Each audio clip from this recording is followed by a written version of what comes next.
안녕하세요. 30대 중반 사연 라디오를 즐겁게 듣고 있는 남성 청취자입니다. 여기서 기막힌 사연들을 듣고 있으면 어디 말도 못하고 소갈이 하는 분들이 이렇게나 많구나 생각하게 되더군요.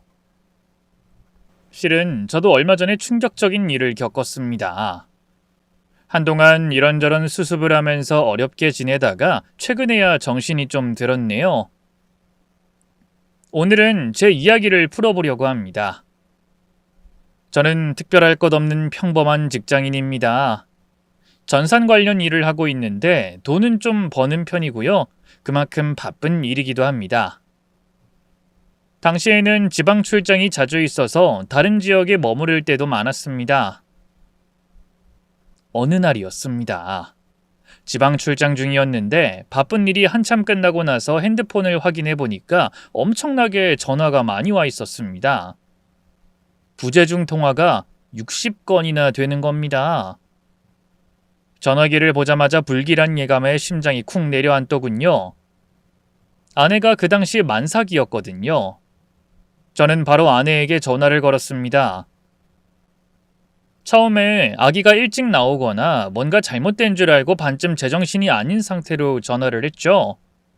여보, 무슨 일이야? 어디야? 병원이야? 무슨 일인데? 괜찮아?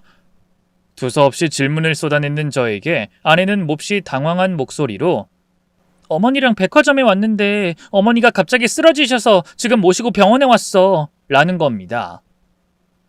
저희 어머니는 저희 집과 가까운 곳에 살고 계셨는데 저는 바쁘고 아내는 만삭이다 보니 종종 반찬도 해주시고 집을 정리하는 것도 거들어 주셨어요.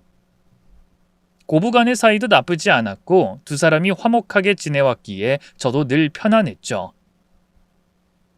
아내가 하는 말이 어머니와 함께 아기 용품도 사고 같이 밥을 먹고 천천히 두 사람이 백화점을 돌아다니고 있었는데 어머니가 갑자기 배를 움켜쥐고 쓰러지셨다는 겁니다.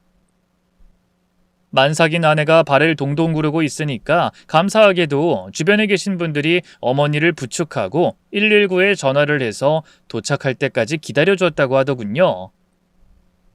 그런데 아내 말이 어머니가 괜찮으실 줄 알았더니 생각보다 병원의 반응이 심상치 않더라는 겁니다.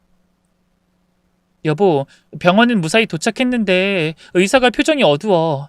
자기들끼리 막 심각해. 뭐? 그게 무슨 소리야? 아무래도 당신이 빨리 좀 와봐야겠어. 뭔가 심각한가 봐. 나한텐 아예 얘기를 안 하고 자기가 오면 말한대. 병원에서 이야기를 안 해준다고 하니 마음이 무거웠습니다. 만삭인 아내가 충격을 받을 것을 생각해서 의사가 입을 꾹 다물고 있다면 이건 뭔가 분명히 큰일이겠다고 생각했죠.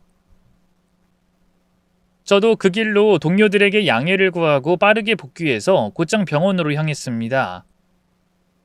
아내를 꼭 안아주고는 내가 알아서 처리할 테니 아무 걱정하지 말고 기다리라고 했습니다. 그때 의사가 절 부르더군요. 자제분이십니까? 어머니 상태에 대해서 이야기 좀 나눠야 될 것 같습니다. 저는 불안한 마음으로 의사를 따라갔는데 의사의 표정이 정말 심각해 보였습니다. 이거 마음의 준비가 필요하겠구나. 남들은 어떤 사람들은 갑자기 쓰러져서 그 길로 큰 병을 앓게 되는 경우도 있다는데 우리가 그런 경우인가 싶고 온갖 생각이 다 들더군요. 의사가 저를 구석으로 데려가서 이렇게 말했습니다. 저는 산부인과 전문입니다. 산부인과요? 순간 조금 의아했지만 어머니가 산부인과 질환이라면 암이거나 그런 비슷한 종류겠거니 싶었습니다. 저는 떨리는 목소리로 의사에게 물었습니다. 암이나 뭐 그런 건가요? 생명이 위험한가요? 어떤 문제가 있는 거죠? 의사가 정말 답변하기 곤란한 눈빛으로 한참을 망설이더니 뜻밖의 말을 꺼냈습니다. 자궁외 임신입니다. 네? 너무 놀라서 숨도 못 쉬고 있으니까 의사가 진정하라면서 조심스럽게 설명을 해줬습니다. 어머니께서 임신을 했는데 자궁 외부에 임신이 되어 급하게 수술을 했다는 겁니다. 나팔관의 유착으로 인해 나팔관을 절제했다고도 하더군요. 아마 자녀를 계획하고 계셨다면 앞으로는 자연 임신이 어려울 것 같다고 덧붙이는데 대체 뭐라고 말해야 할지 한참 동안 어색한 분위기가 이어졌습니다. 의사가 제 눈치를 보는 게 느껴지더라고요. 선생님, 혹시나 해서 아내분께 말씀을 못 드렸습니다. 흔한 경우는 아니니까요. 아무튼 유산을 하게 되면 어머님 마음에 큰 상처가 남을 수 있으니 잘 다독여 주시고 빠르게 회복하시면 한 하루 정도 입원하시고 집에 가셔서 몸조리하시면 될 것 같습니다. 저는 의사가 말을 다 마칠 때까지 한마디도 못하고 있다가 마지막에서야 가까스로 질문을 할 수 있었습니다. 그러니까 지금 제 어머니가 임신을 하셨다는 얘기인 거죠? 네, 맞습니다. 죄송한데 너무 믿기지 않아서 오진일 가능성은 없습니까? 제가 직접 수술했습니다. 많이 놀라신 건 이해하지만 확실합니다. 진땀이 났습니다. 세상에, 아내가 만삭인데 시어머니가 임신을 했다는 이야기는 무슨 해외 토픽에나 나오는 이야기 아닙니까? 도무지 납득이 되지 않았습니다. 더 놀랐던 건 그때까지 전 어머니가 누굴 만나시는지도 몰랐거든요. 저희가 어머니를 워낙 자주 만나고 있기 때문에 어머니의 사생활에 대해서는 잘 알고 있다고 생각했고 애초에 그런 사정이 있을 거라고는 생각조차 해본 적 없었어요. 의사를 만나고 다시 복도를 걸어서 아내에게 가는데 이건 도대체 어떻게 설명해야 할지 어질어질하더군요. 저는 잠시 복도 가운데 멈춰서 생각을 가다듬었습니다. 그냥 자궁질환 같은 거라고 이야기해도 되지 않을까 싶었습니다. 걱정하고 있을 아내에게는 미안했지만 일단은 핸드폰으로 검색해본 내용으로 얼렁뚱땅 둘러댔습니다. 근종이나 이런 게 너무 크고 그러면 그럴 수 있다고 하네.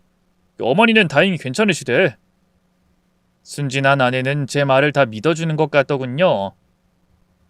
근종은 여성들에게 흔한 질환이라고 이야기를 하면서 그래도 그렇지 어머니는 많이 아프셨다니까 너무 속상하다. 앞으로 더 잘 챙겨드려야겠다. 이런 이야기만 하더라고요. 저는 일단 아내가 없을 때 어머니와 이야기를 좀 해봐야겠다고 생각했어요. 아내에게 친정에 가 있으라고 제가 어머니 몸조리를 하겠다고 했죠. 저기 여보, 만삭인데 당신은 이제 좀 쉬어. 수술 끝난 사람 몸조리 돕는 게 쉬운 줄 알아? 엄마는 내가 휴가 내고 돌볼 테니까 당신은 이 김에 친정에 좀 가 있어. 안 그래도 멀어서 자주 못 뵙는 거 죄송했었는데 출산 전까지 푹 쉬고 아무것도 하지 마. 아내는 그래도 되겠냐고 걱정하면서도 결국은 알겠다고 하더군요.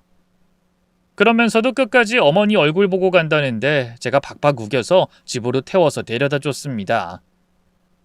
그러고는 저 혼자 병원으로 돌아왔는데 어머니 방은 1인실로 잡아놓고 아직 정신을 못 차리는 어머니 곁에 한참 앉아 있었죠. 진짜 이게 꿈인가? 진짠가? 별 생각이 다 들었습니다. 아무리 생각해도 너무 어이가 없고 기가 막히더군요. 중간중간 간호사들이 살피러 왔는데 은근히 호기심 어린 눈빛으로 저를 보고 어머니를 보더라고요. 솔직히 궁금하겠죠. 환자들이야 모른다 쳐도 의료진들 사이에선 다 소문나서 알고 있을 텐데 그 사람들을 마주하는 것도 너무 낯뜨겁고 민망했습니다.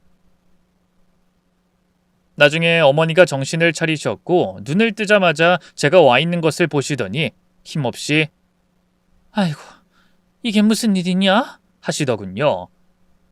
사실 아직 회복도 다 안 된 상태였고 저도 그때 그러면 안 되는 거였는데 저는 어머니가 깨어나자마자 당혹스러운 마음을 감추지 못하고 불쑥 따져 물었습니다. 엄마, 지금 만나는 분 있어요? 누구예요? 연애하시는 거예요? 하고 물어버렸습니다. 어머니는 눈이 휘둥그레져서 뭐? 하시더라고요.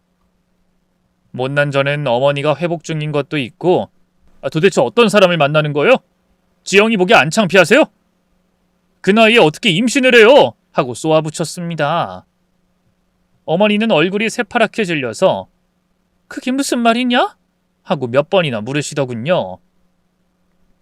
지금은 그때 어머니에게 상처를 준 것을 후회하고 있지만 그 당시엔 저는 너무 민망하고 당황스러워서 도대체 어떻게 해야 할지 모르는 마음으로 어머니에게 마구 언성을 높였습니다. 엄마 임신했어요. 자궁의 임신이라서 급하게 수술한 거라고. 뭔가 이상하다는 거 몰랐어요? 그리고 어떻게 우리 지영이가 만삭인데 엄마가 임신할 수가 있어요? 도대체 누굴 만나서 뭘 하고 다니시는 거예요? 제가 씩씩대면서 숨을 고르는데 한참 있다가 어머니가 아주 조용하게 나도 몰랐다. 미안하다 하셨습니다. 그러고는 한참 또 조용하시다가 지영이는 어디 갔냐? 걔도 아니? 하시더라고요. 아니요. 엄마 몰라요. 내가 엄마 몸조리 해야 하니까 지영이한텐 친정에 가 있으라고 했어요. 엄마 이런 상황 하나도 얘기 안 했고 그냥 자궁 근종 이런 게 있어서 수술했다고만 얘기했어요. 엄마도 그렇게 알고 계세요. 어머니는 힘없이 알겠다고 하셨습니다. 그렇게 어색한 대화가 끝나고 그날은 저도 어머니도 그냥 캄캄한 병실에서 잠만 잤네요. 하지만 제 숙제는 여전히 남아 있었습니다. 도대체 어머니에게 무슨 일이 일어난 건지, 앞으로는 어떻게 되는 건지, 만약 그런 일이 있었다면 어떤 사람인지 제가 알고 있어야겠다는 생각이 들더라고요. 어머니께 몇 번이나 물어봤습니다. 지금 만나시는 분은 어떤 분이에요? 마음은 잘 맞으세요? 하지만 몇 번이나 물어봐도 저희 어머니는 대답을 하지 않고 묵묵부답인 채로 계셨죠. 달래도 보고 설득도 해보고 좋게 말해보다가 나중에는 엄마, 그러다가 무슨 일 생기면 어떡할래요? 나한테 솔직하게 말해줘야 내가 대비를 할 거 아니에요. 이런 상황이 또 벌어졌으면 어떡하려고요? 라고 했습니다. 그렇게 몇 번이나 다그쳐도 어머니는 남자친구 이야기만 나오면 입을 닫고 아무런 말씀도 하지 않으셨습니다.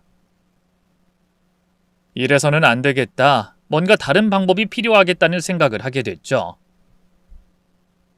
저는 어머니가 완쾌될 때까지 더 이상 아무 말도 하지 않았습니다. 그냥 어머니의 회복만 바라는 것처럼 제 할 일을 하고 어머니께서 필요하신 걸 거들어드리면서 불편한 주제에 대해서는 일절 언급하지 않았죠. 하지만 사실 포기하지 않았고 머릿속으로 어떻게 해야 어머니가 연락하는 사람을 확인할 수 있을지 계속 생각하고 있었습니다. 사실 제가 이렇게 저희 어머니 문제에 집요하게 매달리는 건 다른 이유가 있었습니다.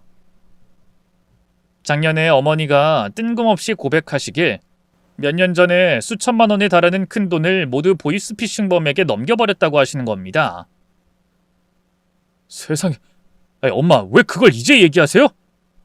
돌려받을 방법도 없는 것 같고 너 보기 미안해서 말을 못했다. 저는 하늘이 무너지는 줄 알았습니다. 엄마 혼자 어떻게 그 많은 짐을 지고 있으셨냐고. 진작 얘기했으면 경찰에 얘기라도 했을 거라고 몇 번 이야기했지만 그때도 입을 꼭 닫기만 하셨습니다. 큰 돈이고 어머니가 답답해서 화가 나기도 했었죠. 그래도 어머니가 오죽 고통스러우셨을까 싶어서 더 묻지 않았던 겁니다. 그런데 이제 와서 생각해보니 그때 그 보이스피싱이 혹시나 그 돈이 다른 곳에 쓰인 게 아닌가 하는 의심이 들더군요. 어머니가 이렇게 큰 일을 겪으셨는데 남자가 아무런 연락이 없는 것도 그렇고 뭔가 수상하다는 생각이 들기 시작했습니다. 이 만남이 그렇게 건전하지만은 않을 것 같은 느낌이 들고 어머니의 돈을 걷는 사람이 어쩌면 그 미지의 남자친구일지도 모른다는 생각이 자꾸만 들었던 겁니다. 저는 어머니가 퇴원하신 후에도 계속 어머니 집에 머물러 있었습니다. 또 쓰러지시면 안 된다는 핑계를 대면서 말이죠. 어머니는 슬슬 지치셨는지 네 집을 놔두고 왜 여기서 이렇게 오래 있니? 어차피 자주 보는 사이인데 이제 그냥 나 혼자 있을란다 하고 푸념하시더군요. 엄마, 그래도 좀 같이 있으면 좋지. 애기 엄마도 친정에 가 있고 하니까 엄마랑 시간 좀 보내는 게 뭐 어때서? 얘는 다 큰 애가 징그럽게 무슨 소리야. 우리 편하게 각자 살자. 너도 정적적하거든 네 와이프 불러. 지영이는 언제까지 친정에 있는데니? 집으로 오라고 해서 둘이 같이 출산 준비하면 되지. 나한테까지 신경 쓸 거 없다. 어머니가 워낙 강경하게 말씀하시기에 저도 결국은 물러나왔습니다.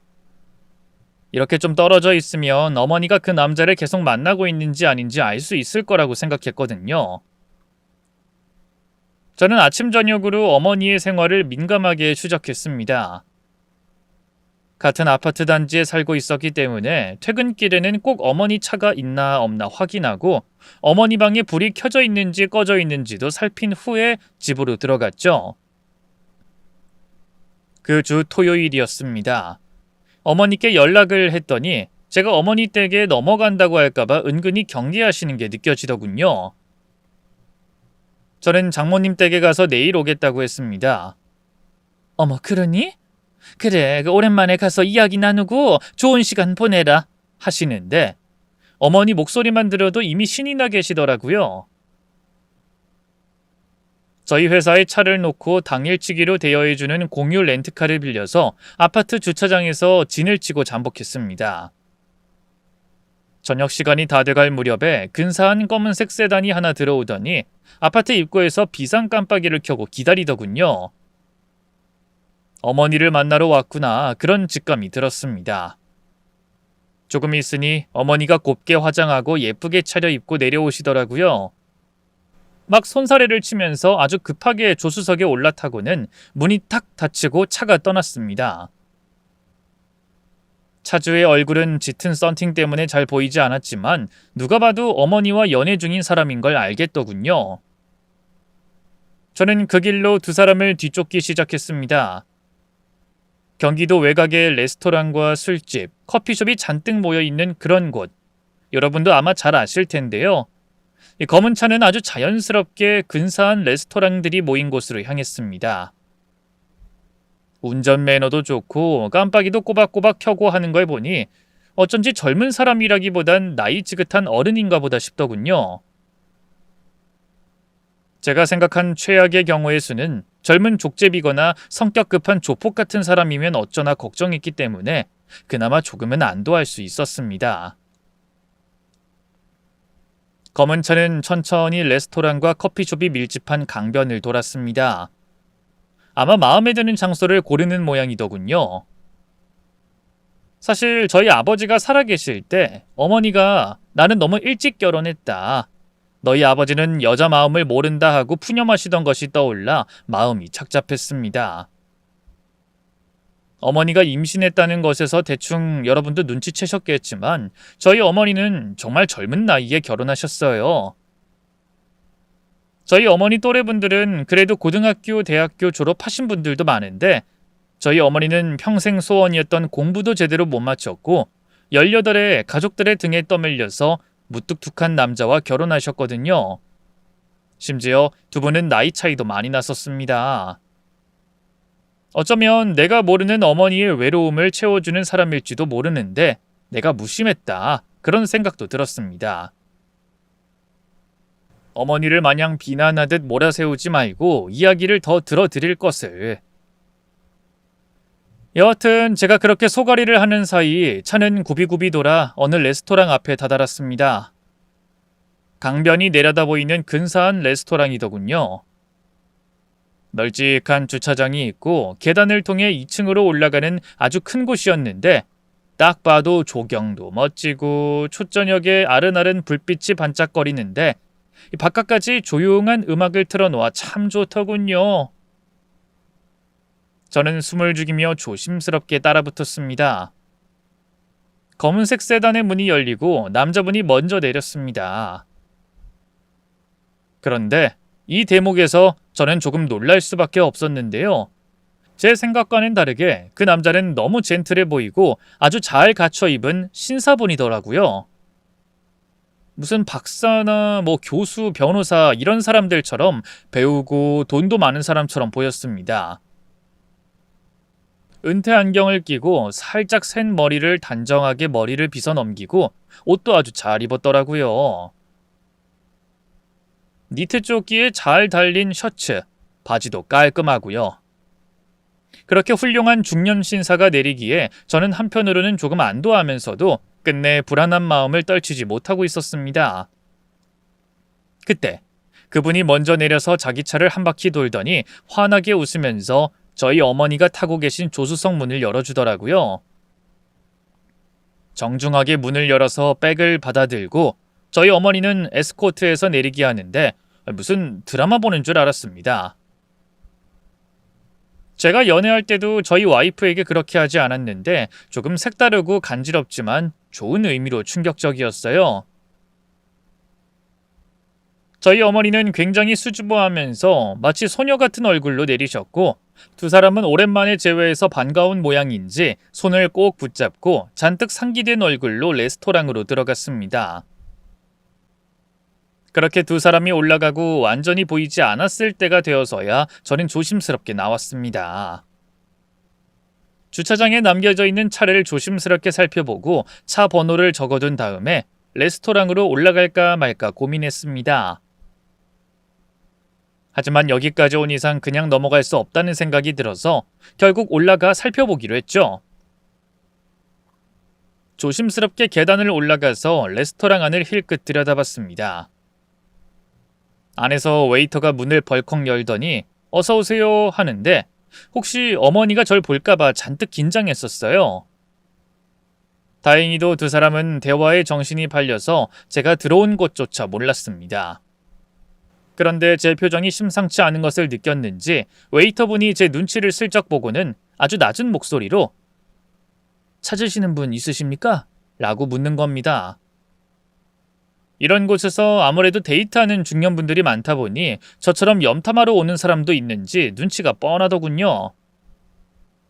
제가 슬쩍 실은 어머니께서 여기서 누굴 좀 만나고 계시는데 말하기가 좀 민망스럽지만 제가 몰래 좀 보고 싶어서요 하고 솔직하게 이야기했습니다.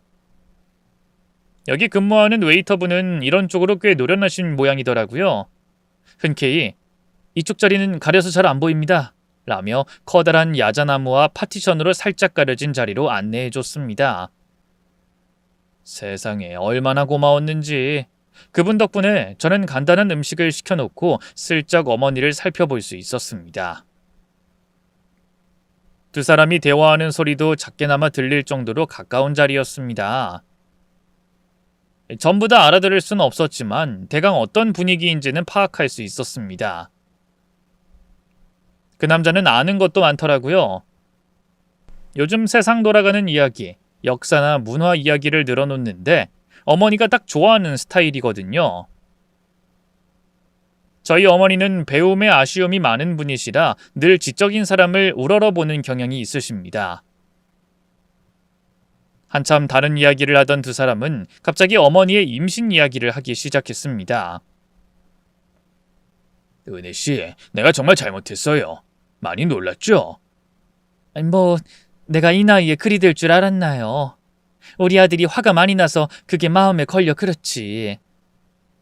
그분은 어머니의 손을 끌어다 잡고 자상하고 다정하게 어머니를 토닥였습니다. 아직은 어렵지만 언젠간 아들에게도 우리 관계를 알릴 수 있었으면 좋겠다 라고 말씀하시는 겁니다. 저는 조금씩 그래 생각보다는 나쁜 사람이 아닌 것 같은데 어른들도 설마 그 나이에 그런 일이 생기리라고 생각은 못했겠지 하고 두 사람을 이해하게 됐습니다.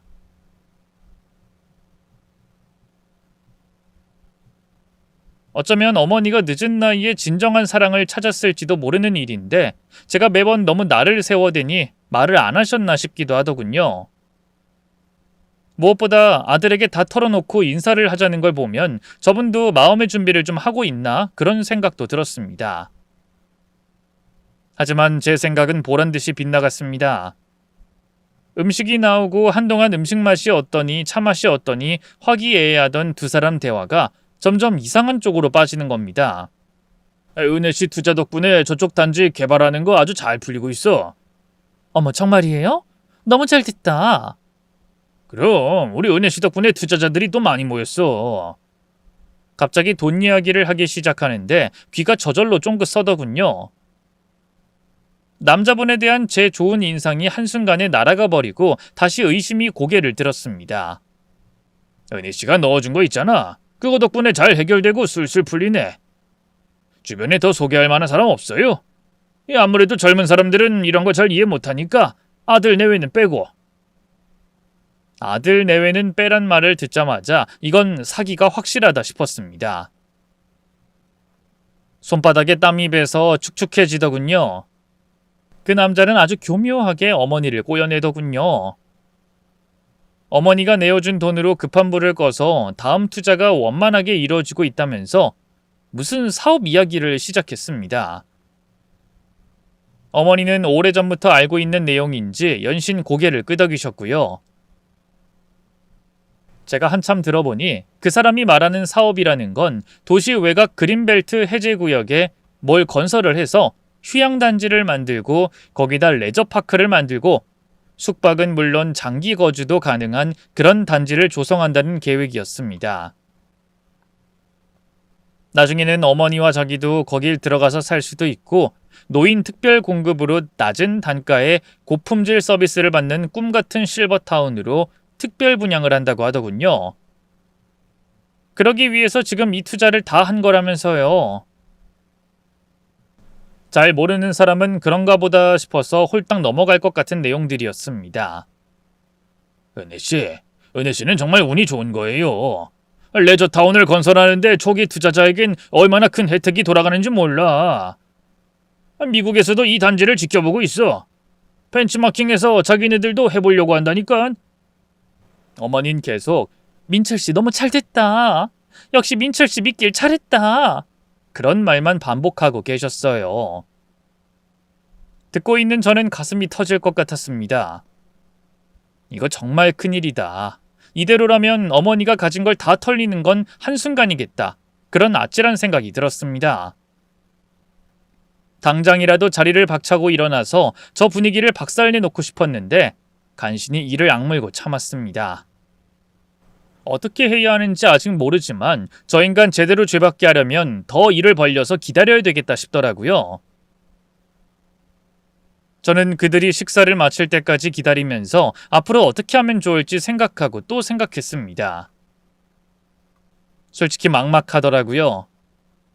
평범한 사람인 제가 뭐 이런 일을 겪어본 것도 아니고 일단 어머니가 임신했던 일로 기절초풍할 일인데 심지어 어머니를 임신시켰던 놈이 사기꾼 애인이라는 것도 너무 버겁고 힘들었습니다. 몇 년 전에 보이스피싱을 당했었다고 털어놨을 때도 기절할 것 같았는데 아직도 저자에게 휘말려 있다니 정말 감당을 못하겠더군요. 그래도 그 와중에 저는 또 지금 만삭인 아내에게는 절대 비밀로 해야겠다고 생각하고 있었습니다. 어떻게든 상황을 잘 마무리해야겠다. 내 선에서 끝내야 한다고 생각했죠. 두 사람이 일어나서 레스토랑을 나갈 때 저는 고개를 푹 숙이고 최대한 눈에 띄지 않으려고 했습니다. 천만다행히 들키지 않을 수 있었고 두 사람이 식당을 완전히 빠져나가서 차에 타고 또 주차장을 벗어날 때까지 한참 기다렸다가 저도 집으로 돌아왔습니다. 텅 빈 집안에서 불도 못 켜고 소파에 앉아 있는데 심장이 너무 떨려서 한참 고생했습니다. 나중에는 아파트 흡연장에 나가서 앉은 자리에서 담배를 한 갑 태웠습니다. 임신한 아내를 생각해서 끊고 있었는데 도저히 뭐 어떻게 안 되겠더라고요. 그렇게 새벽까지 밤 공기를 쐬면서 이걸 도대체 어떻게 해야 되나 날뛰는 머릿속을 어떻게든 가라앉히려고 필사적으로 애썼습니다. 그때 친구놈이 하나 떠올랐습니다. 7급 공무원으로 일하는 친구인데 아내의 불륜으로 이혼했었거든요. 그런데 불륜 상대가 알고 보니 사기꾼이라 금융사기로 송사를 치르느라 아주 너덜너덜 곤욕을 치른 적이 있었죠. 솔직히 썩 좋은 일은 아니지만 그래도 겪어본 친구한테 물어보는 게 낫겠다 싶었죠. 염치 없지만 밤늦은 시간에 전화를 걸어서 안부를 물었습니다. 야, 명석아, 오랜만에 연락해서 이런 얘기하는 거 미안하다. 근데 내가 정말 물어볼 것도 없고 가슴이 너무 답답해서 전화해봤어. 너도 옛날 기억 굳이 끄집어내고 싶지 않을 텐데 진짜 미안하다. 저는 친구에게 몇 번이고 사과하면서 지금 상황을 자세히 알렸습니다. 어머니를 어떻게 하면 그 남자에게서 떼어낼 수 있을지, 또 어떤 방향으로 이 남자를 잡아 족쳐야만 제대로 벌할 수 있을지 그런 부분들에 대해 조언을 구했습니다. 아이고 맙소사. 난 와이프니까 남남이라지만 넌 어머니라니. 참 너도 골치 아프겠다. 못된 놈들 다 벼락 맞아 뒤져야 하는데. 친구도 한숨을 푹푹 쉬더군요. 한참 걸쭉하게 욕을 퍼부은 친구가 자기 경험을 이야기해 주더라고요. 일단은 증거야. 첫째도 둘째도 증거다. 알지? 그리고 중요한 건 네가 어머니 편이라는 걸 계속 강조해야 해. 왜냐면 어머닌 지금 그놈한테 완전히 빠져 있어서 네가 막 노발대발하면 무조건 숨기고 도망가는 거야. 사춘기 애들이랑 똑같은 상태라고. 친구는 첫째도 둘째도 어머니의 마음이라고 했습니다. 상대가 사기꾼이라는 걸 아무리 말해봐야 통하지 않을 테니까 일단은 어머니에게 숨통을 주고 때를 보면서 증거를 하나하나 모으라고요. 내 말 잘 들어. 알겠지? 이건 시간이랑 인내심 싸움이야. 저는 친구 말을 주의 깊게 경청했습니다. 저도 욱하는 성질이 있어서 늘 문제거든요. 침착하게, 차분하게 증거부터 모으자. 그렇게 몇 번이나 다짐했습니다. 일단 전화를 끊고 침착하게 처음부터 생각해 보기로 했습니다. 문득 전부터 어머니가 나 경차 한 대만 뽑아주면 안 되냐고 말씀하시던 것이 생각났습니다. 그럭저럭 괜찮은 사양으로 작은 경차 중고를 하나 마련했습니다. 어머니를 속이는 것 같아 사실 마음이 편하진 않았지만 더 큰 피해를 막고 우리 가정을 원래대로 되돌리는 일이라고 생각하기로 했습니다. 엄마, 이거 좀 늦었지만 생일 선물. 이게 뭔데? 차키를 건넸더니 어머니 눈이 휘둥그레지더군요. 그냥 저번 일도 있고 엄마가 일부러 그런 건 아닌데 내가 미안하기도 하고 어머니 마음을 너무 못 헤아려준 것 같아서. 이거 경차 하나 해달라고 전부터 이야기하셨는데 내가 너무 늦어서 미안해요. 앞으로 엄마 편한 대로 사시고 내 눈치 너무 보지 말고 마음대로 하세요. 어머니는 굉장히 기뻐하셨습니다. 그동안 우리가 서로 입을 꾹 닫고 있던 그 사건, 어머니의 임신 사건 이후로 그 부분에 대해서는 일절 서로 언급하지 않았었는데 이번에 제가 눈치 보지 마시고 편하게 하시라고 했더니 아마 교제를 인정하겠다는 뜻으로 이해하신 것 같았습니다. 예, 그 사람 말이야.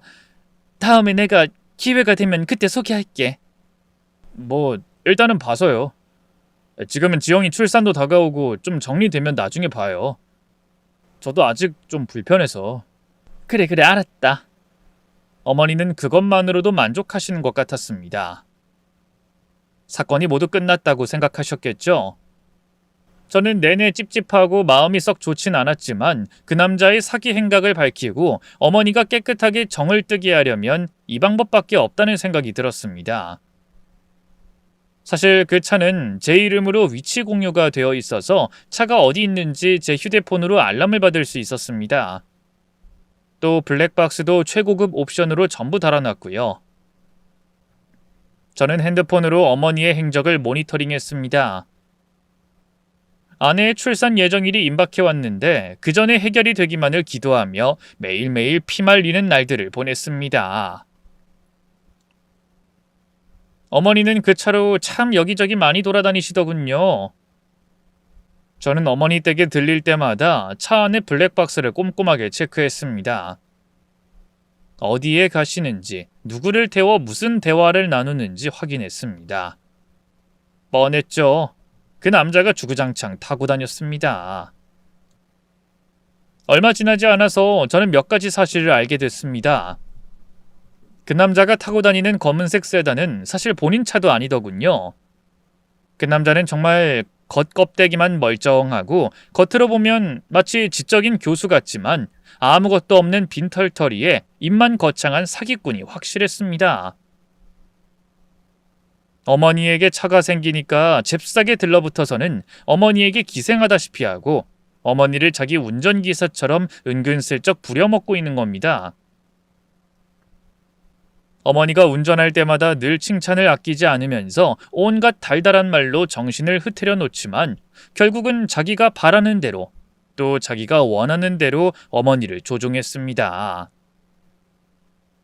요즘 말로 많이 알려진 가스라이팅을 하고 있는 겁니다. 놈이 어머니를 속이는 게 뻔한데 어머니가 그 남자의 말 한마디 한마디에 감격할 때마다 아들로서 자괴감이 들었습니다. 불륜도 괴롭겠지만 이것도 정말 못할 짓이더라고요. 영상과 음성들을 확인하는 날이면 피가 거꾸로 솟았지만 어쨌든 저는 인내심을 갖고 기다렸습니다. 놈이 구체적인 액수를 말하거나 사기 행각을 입증할 만한 확실한 내용이 있어야 했습니다. 그러다 마침내 결정적인 단서를 잡아냈습니다. 블랙박스 녹화본을 살펴보니 그 남자가 흥분한 목소리로 자기 사업 계획에 대해서 또 떠벌리면서 지금 한참 진행이 잘 되고 있고 이제 2달만 기다리면 된다고 하더군요. 그러면서 투자자들에게 모두 10억씩 돌아간다고 하는 겁니다. 저는 들으면서 속으로 이 인간이 진짜 미쳤구나 싶었죠.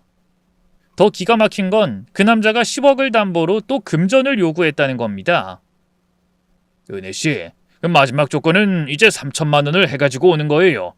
3천만 딱 더 넣으면 2달 뒤엔 10억으로 돌려받는 거야. 3천? 민철씨, 또 돈을 줘야 해요? 나 없어 그런 돈. 그 남자 참 집요하더라고요. 어머니를 계속 구워 삶으면서 정말 딱 마지막이라고 3천을 내면 10억을 돌려받을 수 있다고 달달 볶아댔습니다. 민철씨, 나 이제 정말 빠듯한데.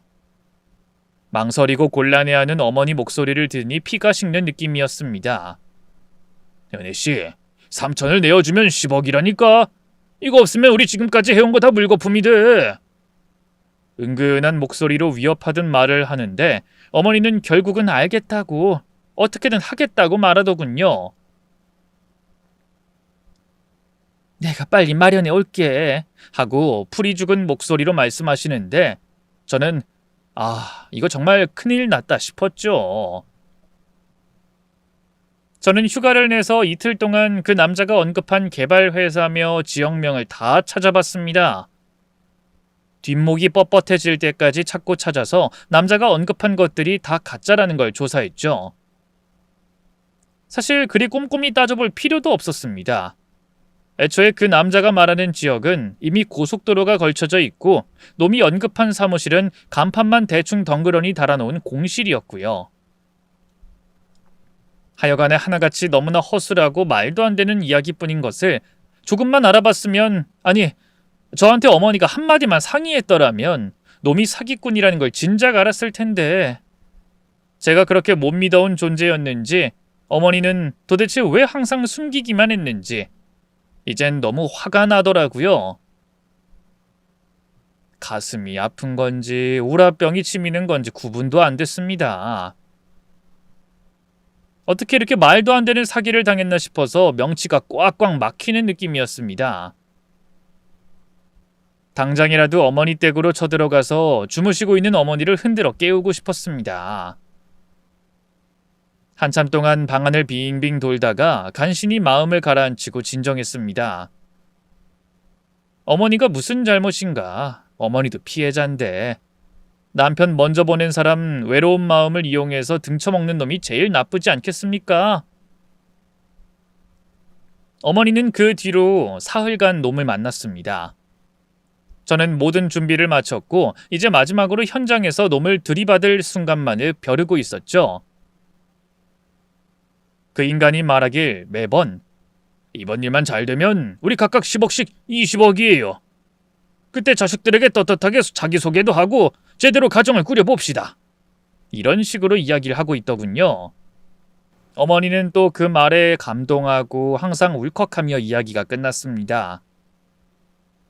그렇게 드디어 그날이 왔습니다. 여느 때처럼 두 사람은 어머니의 차를 타고 백숙집에서 식사를 하고 인근 커피숍에서 커피를 마시고 헤어지기 아쉬워하며 강변에 차를 세워놓고는 돗자리를 펴서 나란히 앉았더라고요. 저는 이번엔 기다리지 않고 곧장 그 자리를 습격했습니다. 어머, 네가 웬일이야? 어머! 어머니는 너무 놀라서 막 소리를 지르시더라고요. 폴짝폴짝 뛰면서 네가 여기 왜 왔냐고, 어떻게 알고 왔냐고 그러시는데 당황한 기색이 역력했습니다. 저는 어머니에게는 눈길조차 주지 않고 바로 그 남자부터 잡았습니다. 이 정신 나간 인간! 당신이 사기친 거 내가 모를 줄 알아? 그놈은 가증스럽게도 펄쩍 뛰더라고요. 아니 무슨 말씀이십니까? 아이고, 우리 은혜씨 아드님이구나. 아이고 미안합니다. 내가 인사가 늦었죠. 진작에 인사했어야 했는데 초면부터 이런 큰 오해가 생기고. 시끄러! 그 입 닥쳐! 당신이 우리 어머니 이용해 먹고 돈 뜯은 거 다 알고 왔어. 몇 년 전에 보이스피싱도 다 당신 때문이지? 제가 마구 소리를 지르니까 어머니는 옆에서 사색이 돼서 아니라고, 민철씨 그런 사람 아니라고 하시는데 제가 가슴이 터질 것 같더라고요. 어머니, 내가 다 알아보고 왔어요. 어머니가 이 사람한테 꼬여 넘어간 거야. 내가 어머니 몰래 뒤밟고 블랙박스 확인하고 이런 거 다 내가 너무너무 미안해요. 사생활 존중해주지 못해서 미안하지만 어머니가 이딴 쓰레기 같은 인간한테 속는 거 나 더 이상 못 참겠어. 엄마, 이 사람 경찰에 신고합시다. 이 사람 재판받으면 끝장이야. 얘 정말 왜 이러니? 민철 씨한테 무슨 신뢰야? 인사는 못 드릴 망정. 엄마 정신 차려. 이놈이 엄마한테 이야기한 실버타운이니 힐링 레저타운이니 그런 거 다 없단 말이야. 이 남자가 말하는 사무실은 간판만 달아놓은 가짜야. 어머니는 그때서야 타격을 받은 듯 했습니다. 갑자기 아무 말도 못 하시더라고요.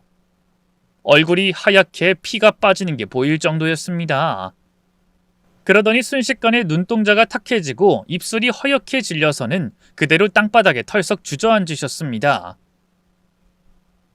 저는 남자 목을 틀어쥐던 걸 뿌리치고 어머니에게 달려갔죠. 엄마, 정신 차려봐! 정신 좀 차려봐, 엄마! 눈물이 막 터져나왔습니다. 어머니를 흔들면서 엄마한테 상처 주고 충격 줘서 미안하지만 사실을 알아야 된다고 막 부르짖었습니다. 그렇게 제가 어머니를 부둥켜 안고 있는데 순간 등 뒤에서 부웅 하고 차 엔진 소리가 나는 겁니다. 돌아보니 그놈이 어머니의 차를 몰고 허둥지둥 도망치려고 했는지 다급하게 차를 후진시켜서 돌리더군요.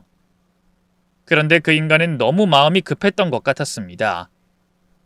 허둥거리다가 경사로로 진입하지 못하고 그 옆에 돌담을 들이받은 겁니다. 꽝 하고 엄청난 소리가 나더니 차 앞부분이 왈칵 찌그러졌더군요.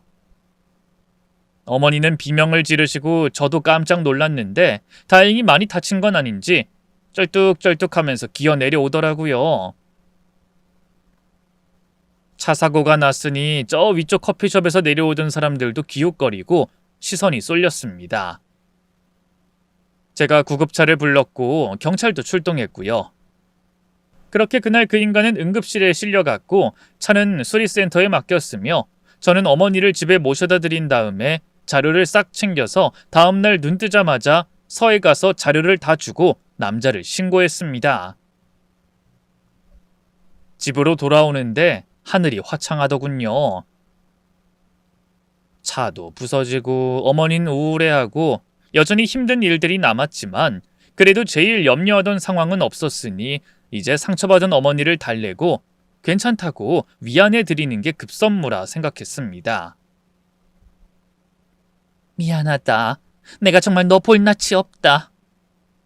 어머니는 몇 번이고 울면서 저한테 사과하시는데 그냥 저는 나한테 미안해하지 마시라고 정신과 상담 끊어드린다고 했습니다.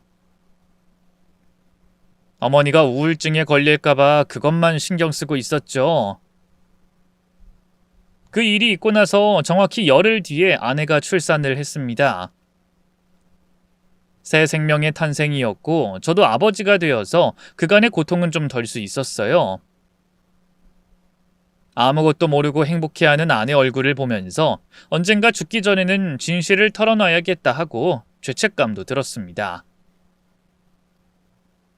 어머니도 늘 우울한 얼굴이셨지만 그래도 아기를 보시면서 마음의 위안을 많이 얻으시는 듯 했습니다.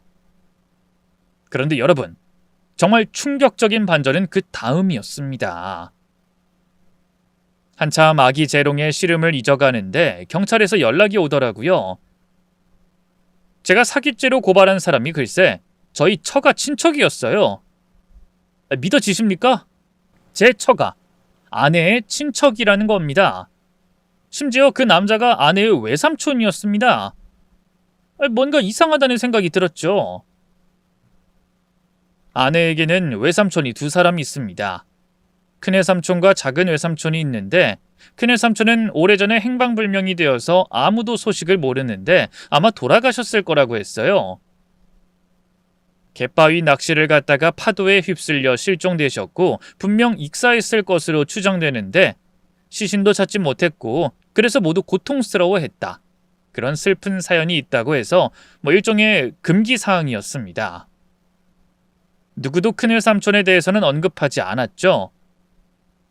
저야 사위니까 어른들에게 듣고 그런가 보다 했던 거고요.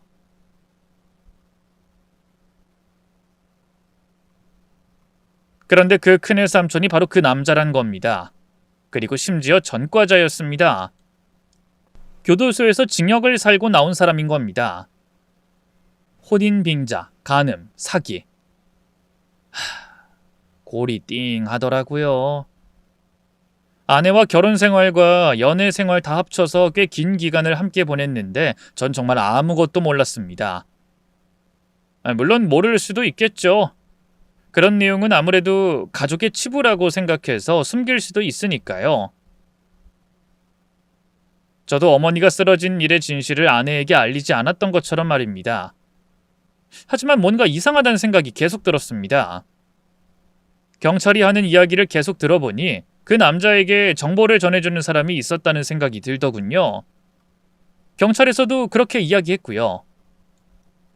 누군가 그 남자에게 우리 집의 내밀한 사정이나 어머니의 고민거리 같은 걸 꾸준히 흘려주고 있었던 겁니다. 저는 조심스럽게 어머니에게 이 일을 털어놨습니다. 어머니는 이제 어지간한 충격은 다 받으셔서 그런지 저번처럼 졸도하진 않으셨는데 창백한 얼굴로 더듬더듬 이야기하시더라고요.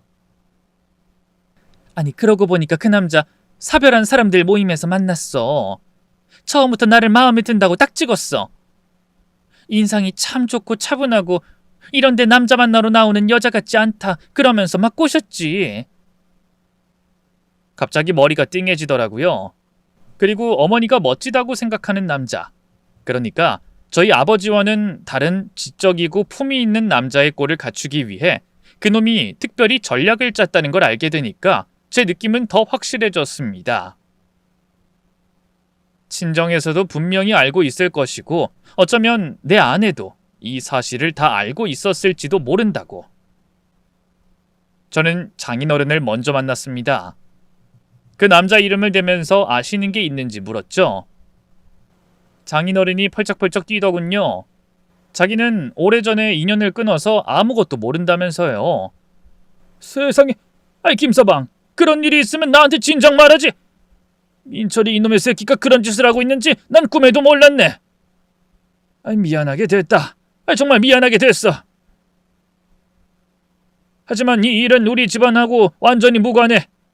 어떻게 접근했는지는 몰라도 이제 우리한텐 남이야. 완전히 연을 끊었다고. 저는 순진하게 장인어른의 말을 또 믿게 됐습니다.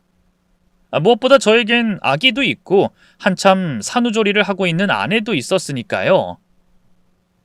그러다 또 연락이 왔습니다. 새로 발견된 사실이 있다고 하면서 지난번 어머니가 보이스피싱을 받았던 돈의 일부가 저희 아내 통장으로 송금됐다는 겁니다. 정말이지 그것만은 생각하고 싶지 않은 결말이었는데 제가 아무 말도 못하고 심각한 표정으로 전화를 받고 있자 아내가 제 얼굴을 살피는 게 느껴지더군요. 저는 처음으로 아내의 앞에서 그 남자의 이름을 말했습니다. 형사님, 그래서 지금 말씀은 그 사기꾼 김민철 돈이 저희 아내 통장으로 흘러들어갔다는 말씀이세요? 그럼 공범이라는 겁니까? 저는 그 순간 아내의 표정이 순식간에 백지창처럼 되는 모습을 두 눈으로 똑똑히 봤습니다. 제가 전화를 끊고 나니 아내가 횡설수설하면서 무슨 얘기야? 사기꾼? 민철이 누구야? 하고 어색하게 묻는데 표정 관리가 안 되는 겁니다. 전 아내를 끌어다 앉혔습니다. 지금부터 당신이 나한테 숨기는 거 다 얘기해. 나도 다 얘기할 테니까 다 털어놓자. 그리고 서로를 용서할 수 있으면 계속 가는 거고 도저히 안 되면 갈라서자.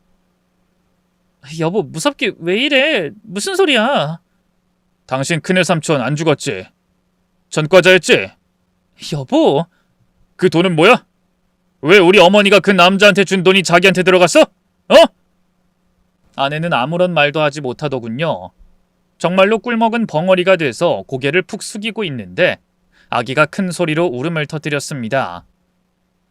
여보, 아기 좀 달래고. 아니, 아기 내가 달랠 테니까 당신은 나한테 할 말 준비해.